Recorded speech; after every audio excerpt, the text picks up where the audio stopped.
बीती रात एक बड़ा मिसाइल हमला किया है। ईरान की ओर से 200 से ज्यादा मिसाइलों को इजराइल पर दागा गया। ईरान के इन हमलों ने इजराइल समेत पूरे मिडिल ईस्ट को हिलाकर रख दिया है। हालांकि इजराइल ने ईरान के इस हमले को करीब करीब नाकाम कर दिया। इस दौरान इजराइल में कुछ बिल्डिंगों को नुकसान पहुंचा है, लेकिन इस हमले में अब तक मौत की खबर सामने नहीं आ रही है।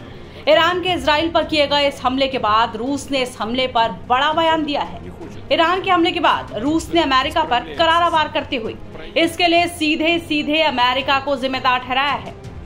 रूस ने इजराइल पर ईरान के बड़े मिसाइल हमले के बाद मिडिल ईस्ट में अमेरिका के दृष्टिकोण की निंदा की है और इसे अमेरिका की पूर्ण विफलता बताया है। रूस के विदेश मंत्रालय की प्रवक्ता मारिया जखारोवा ने संकटों को हल करने में व्हाइट हाउस की असमर्थता की ओर इशारा करते हुए टेलीग्राम पर यह संदेश दिया है। रूस की ओर से विदेश मंत्रालय की प्रवक्ता जखारोवा ने टेलीग्राम पर एक पोस्ट में कहा, मध्य पूर्व में बाइडेन प्रशासन पूरी तरह विफल रहा। एक खूनी संघर्ष जो केवल गति पकड़ रहा है। व्हाइट हाउस के समझ से बाहर के बयान संकटों को हल करने में उसकी पूरी असहायता को दर्शाते हैं। गौरतलब है कि ईरान ने इजराइल पर लगभग 200 बैलिस्टिक मिसाइलें लॉन्च की है। इजराइल डिफेंस फोर्स के मुताबिक इजराइल पर ड्रोन हमले किए गए। वहीं ईरान की समाचार एजेंसी IRNA ने दावा किया कि बैलिस्टिक मिसाइलों से इजरायली ठिकानों को निशाना बनाया गया है।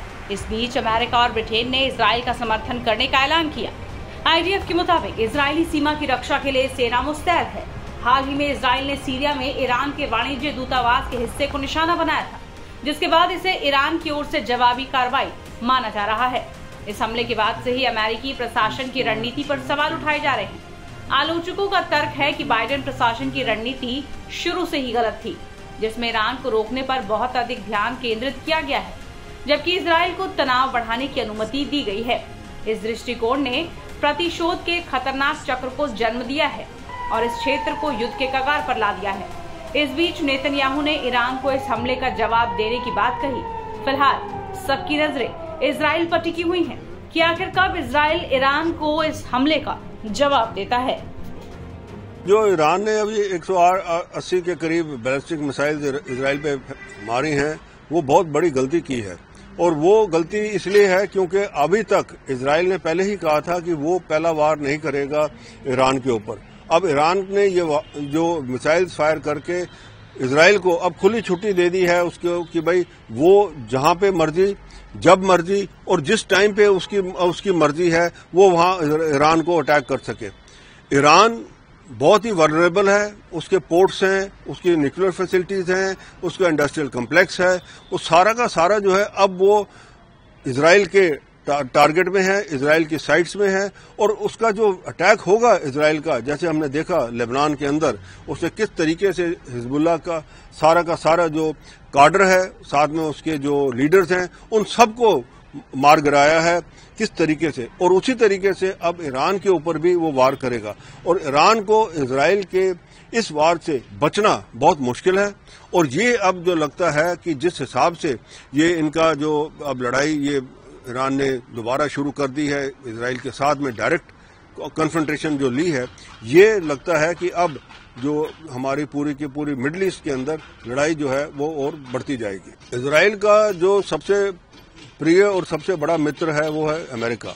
और आपको पता है अमेरिका ने उसको फाइनेंशियली भी, मिलिटरली भी, उसको बाकी तरीके से भी, इवन यहाँ पे कि मैं कहूँगा टेक्नोलॉजी के तरीके से भी सपोर्ट किया है इजराइल को।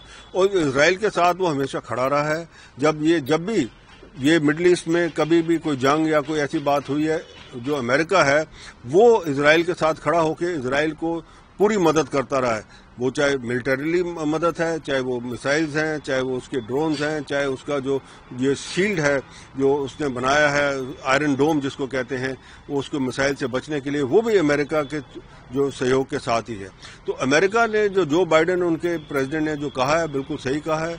अब अमेरिका जो है इजराइल के साथ खड़ा है, क्योंकि ईरान जो है अमेरिका का दुश्मन है और ईरान के आगे ऊपर सैंक्शंस लगाए हैं अमेरिका ने। और अमेरिका अब क्योंकि ईरान ने इजराइल के ऊपर डायरेक्ट कन्फ्रंटेशन की है, अब जो भी मदद चाहिए होगी इजराइल को इसके यूएस से वो मिलेगी उसको, और दुनिया की कोई ताकत उसको रोक नहीं सकती।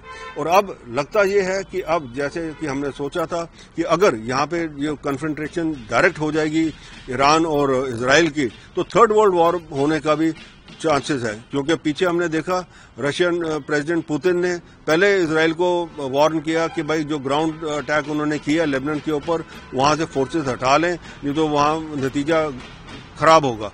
तो लगता है कि अगर ये बातें और बढ़ गई, क्योंकि एक्सिस जो बना है वो है ईरान, रशिया और चीन का, और उसके अंदर अगर ये जो है खतरा ईरान के ऊपर ज्यादा मंडराया तो मेरे को लगता है कहीं पता नहीं कि रशिया और चीन भी इसके बीच में कूद जाएं और दुनिया के अंदर थर्ड वर्ल्ड वॉर शुरू हो जाए।